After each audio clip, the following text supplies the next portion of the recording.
everyone, I hope you all are doing good. So, in our videos till now, we have discussed passages related to different subjects. Firstly, we covered passages related to psychology, then we moved on to philosophy, and now we are going to cover a few passages. Then we did current affairs as well, and now we are moving on to passages which are based on history. Now, सबसे बड़ा challenge related to passages based on history is that most of the students find them way too boring, right? And I understand that because sometimes the length is way too long and we are not able to understand the vocabulary, hence it becomes very monotonous for us. So यहाँ पे हम लोग क्या करना चाहेंगे, कैसे करेंगे, this is what exactly is expected out of us, is what I am going to talk about. So starting with the challenge. The biggest challenge here is that we find it monotonous. Right? Monotonous. So one thing that you need to remember is that it is not monotonous. Secondly, you have to take it as something interesting. As in, just make sure that you are finding something new. Right? कि आप कुछ नया पढ़ने वाले हो जो आपने अभी तक नहीं पढ़ा है and which you won't be reading it if you don't read it right now. I always tell the students this thing कि अगर कोई चीज इंटरेस्टिंग नहीं लग रही उसको अपने लिए इंटरेस्टिंग बनाओ. उसको ऐसे सोचो as if इसके बाद मौका ही नहीं मिलेगा ये पढ़ने का, and then you see how well you will do it in. Right? So first challenge is that you don't find it interesting at all. Right? Secondly, the jargons or the vocabulary that is used in it is somewhere vague for us. Moreover, there are so many terms used, so many ideas that it becomes very difficult for us to answer the questions. Answer specific questions. Right? Now, what exactly to do here? First thing first, train your brain. Not your brain, but your mind, that it is not monotonous. It is not boring. First thing. Secondly, make sure that you underline or you summarize each idea. Right? Third thing, if you're not able to find the meaning of the word, or if you don't know the meaning of the word, go for finding context clues. These three tips will actually help you in passages which are based on history. Right? Moreover, people who do not remember dates, for dates or any figures, I always suggest you that wherever dates are written like this, it is easier for us to remember and it grabs our attention. But if it is written as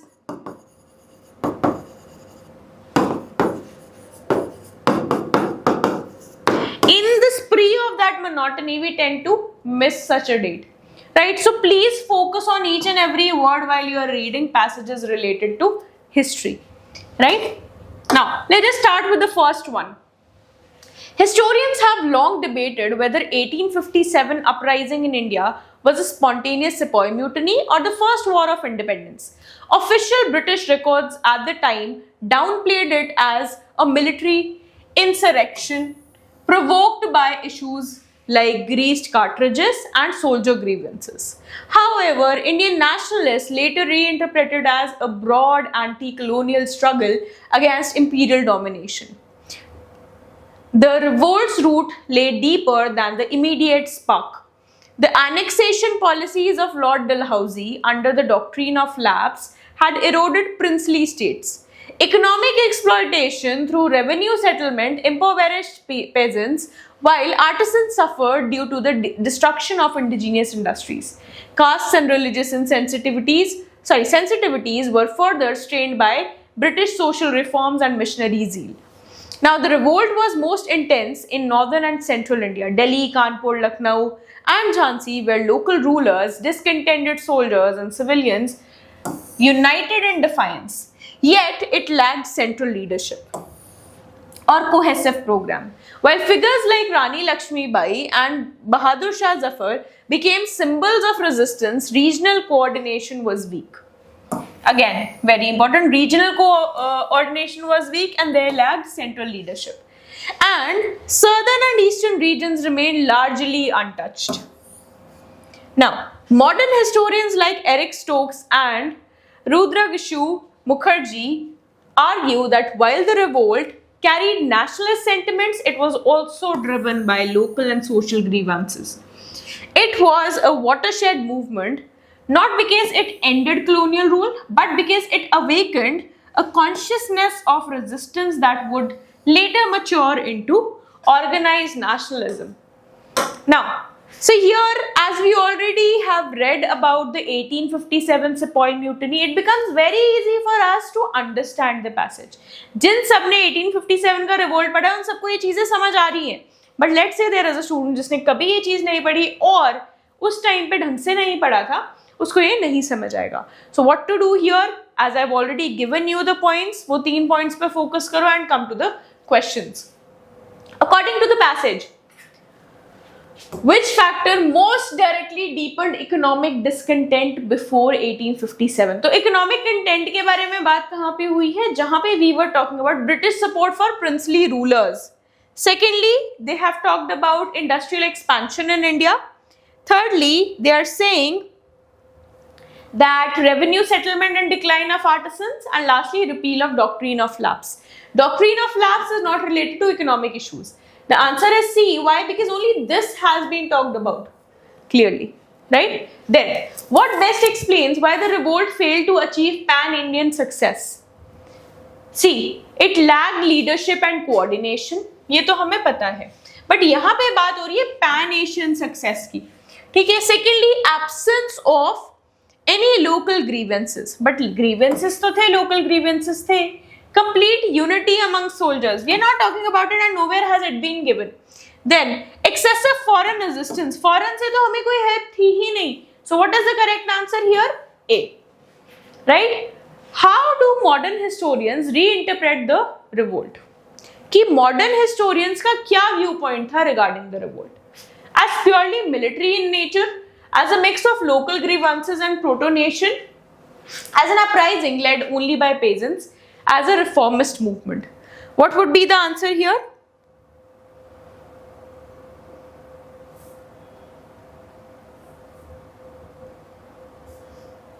It will be as an uprising, it will be as a mix of local grievances and proto-nationalism. Right? I hope that is clear.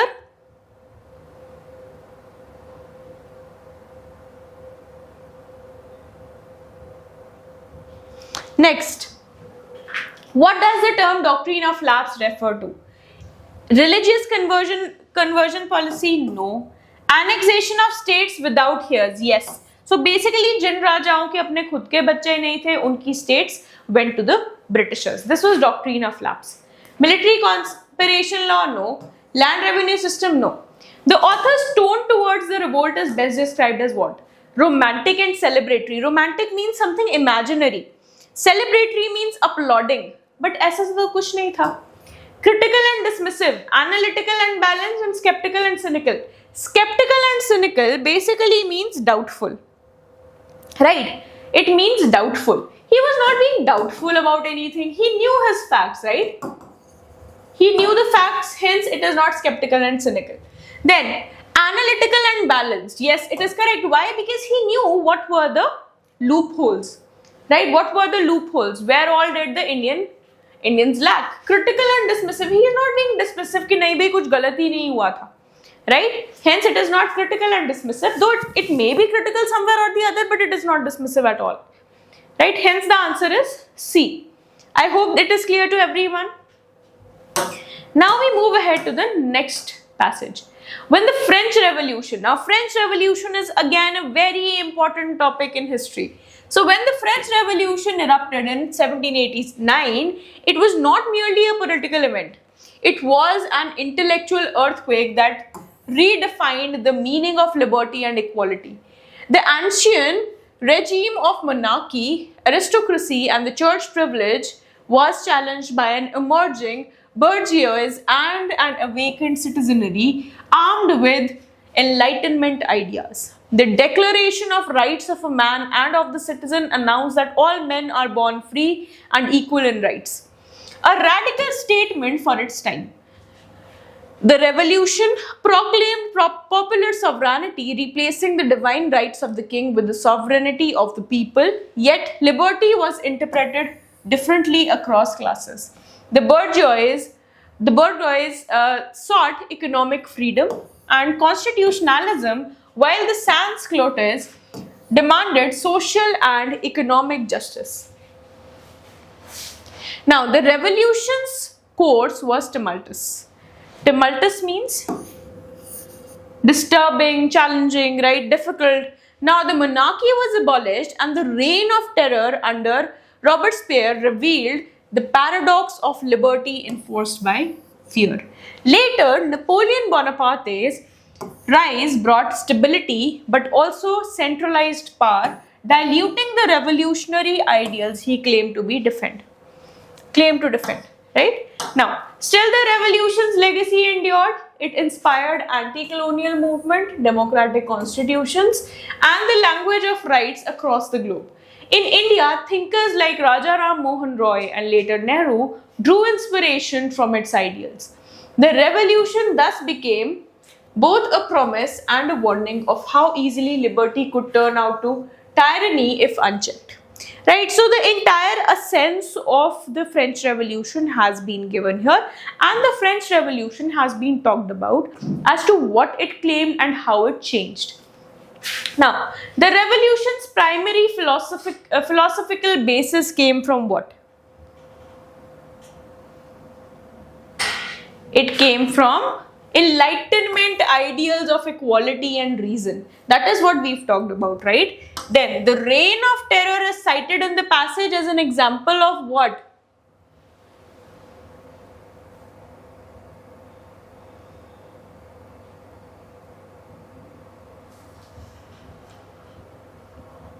It is liberty degeneration into authoritarianism. Then how did Napoleon's rule differ from revolutionary ideals? It reinforced monarchy, which is clearly written here. See? It is given here. Napoleon Bonaparte's right brought stability but also centralized power, which means that the entire power was given to one person. Decentralized हो नहीं सकती, it brought order but reduced liberty. Liberty reduced होने की बात नहीं हुई, it abolished nationalism, इसके बारे में भी बात नहीं हुई है. Right? Then, which statement best captures the passage's central idea? What should the answer be?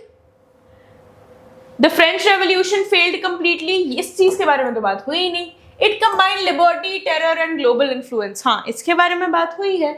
It was purely economic event. Economic event था, ये तो कहीं पे भी नहीं लिखा. Then it inspired monarchy worldwide. ये भी नहीं है कहीं पे. Hence the idea is B. Now, last one. According to the author, what made the revolution globally influential?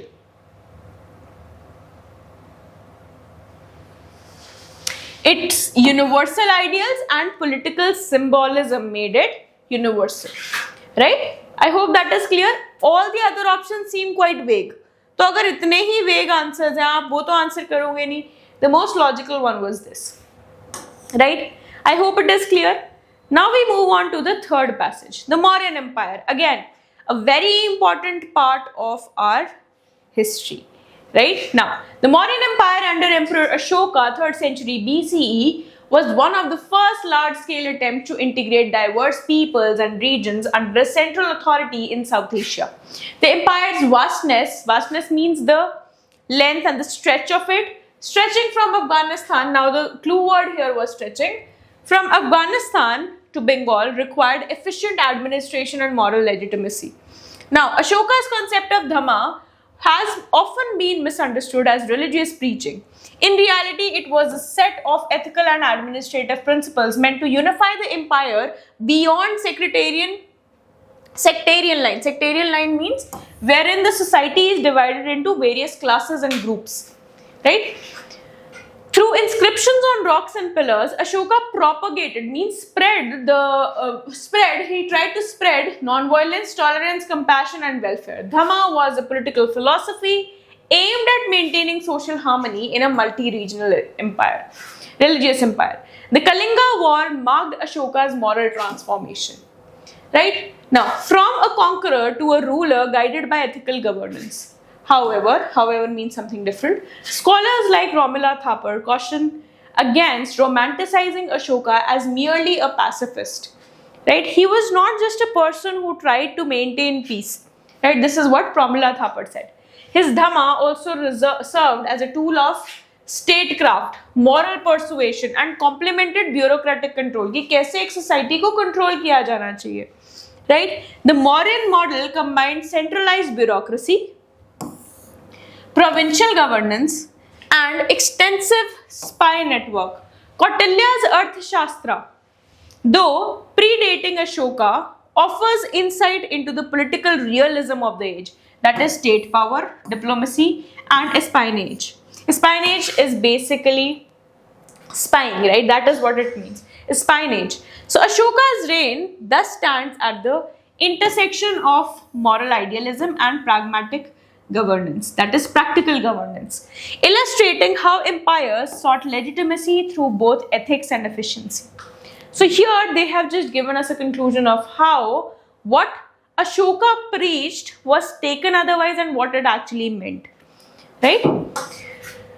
Now, Ashoka's Dhamma was primarily a sectarian Buddhist doctrine, a moral administrative philosophy of social harmony, a military code of conquest, and a commercial regulation.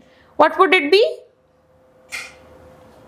Very clearly given moral and administrative philosophy of social harmony.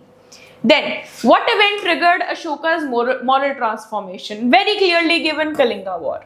Romila Thapar interprets Ashoka's Dhamma as an instrument of political integration.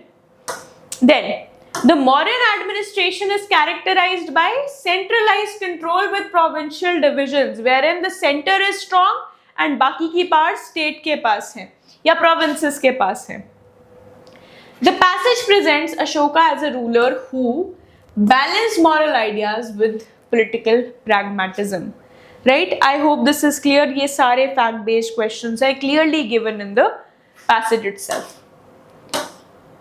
Now we come to the next passage, which is a part of our modern history, right? And here we talk about the Industrial Revolution. Now, the Industrial Revolution, which began in Britain in the late 18th century, marked a decisive break from agrarian economy. Decisive means a clear decision, right?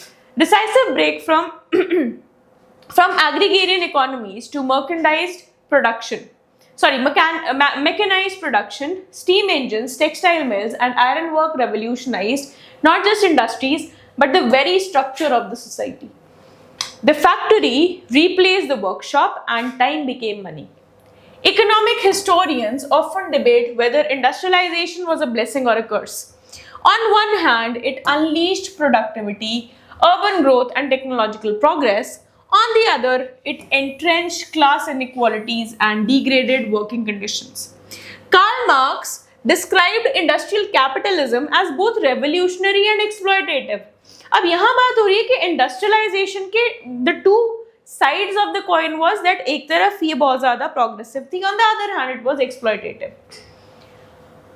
So Karl Marx described industrial capitalism as both revolutionary and exploitative. It freed individuals from feudal bondages but subjected them to the tyranny of capital. Women and children became part of the labor force, often working 14 hours a day in unsafe environments. Yet, industrialization also sowed the seed of labor consciousness. Trade unions, cooperative movements and socialist parties emerged to demand rights and reforms. the state's role gradually shifted from laissez-faire, that is, a society without any control from the center or by the government, to regulation culminating in welfare measures by the late 19th century. Industrialization also shaped global power hierarchies. Britain's factories demanded raw material and market, fueling colonial expansion. That is, colonies were now fueled, that is, they were now being used even more. India became both supplier and consumer. Its textiles destroyed, its markets opened. Thus, industrial capitalism was not merely a national event but a global restructuring of economies and empires. Right? Now, the questions here are, number one, the Industrial Revolution primarily transformed what?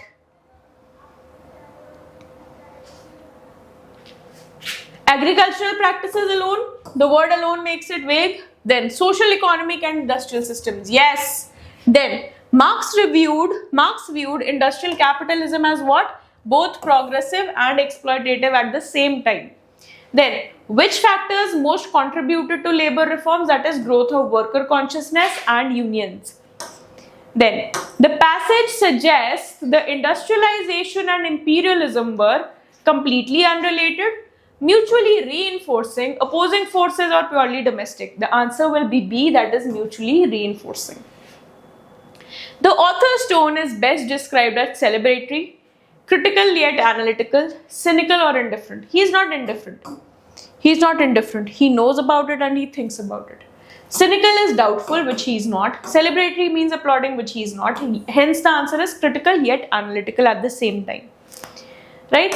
Now, let us come to the fifth passage. I hope all the four passages are clear till here. If there is any doubt, you can always ask in the comment section below.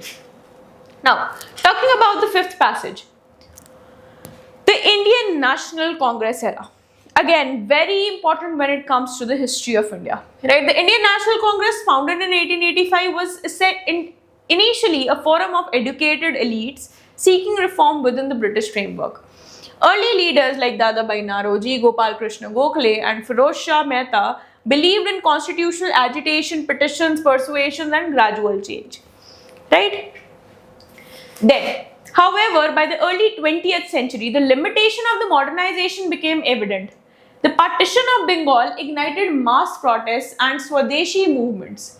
The extremists like Tilak, Lajpat Rai and Bipin Chandrapal called for self-reliance and directed actions using slogans like Swaraj is my birthright. This ideological rift within the INC reflected a maturing political consciousness.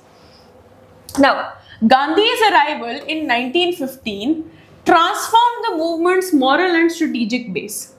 Drawing on non-violence, that is ahimsa, and mass participation, he turned nationalism from an elite discourse into a people's movement.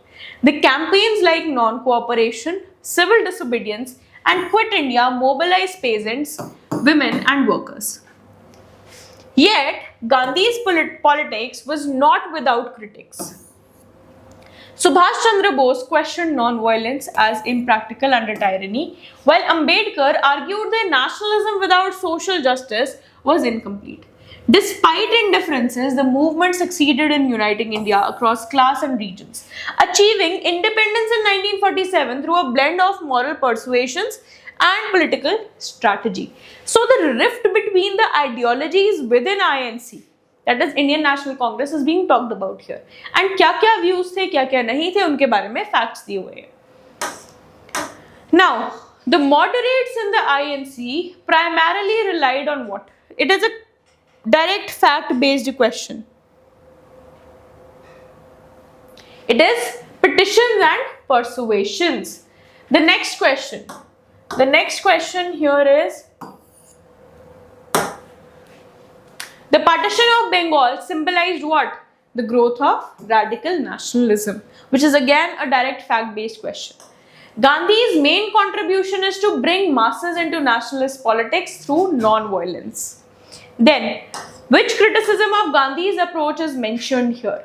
He overlooked social justice and urgency, right? And lastly, the author's view of the movement is evolving and inclusive, right? It is not entirely revolutionary. It is not narrow and sectarian, rather he has tried to involve each and every section.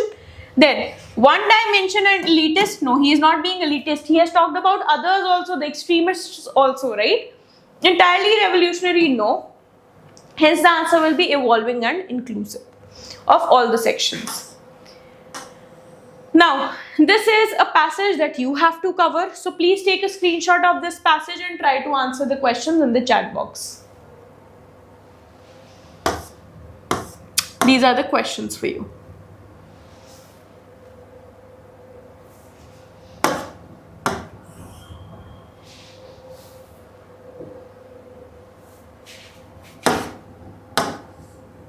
Alright, so with this, I believe you have understood what all to be done in history-based passages. If you have any doubts, please comment down in the comment section below. I'll be more than glad to help you all out. Right? So with this, I'll end the class here. Thank you and see you in the next class.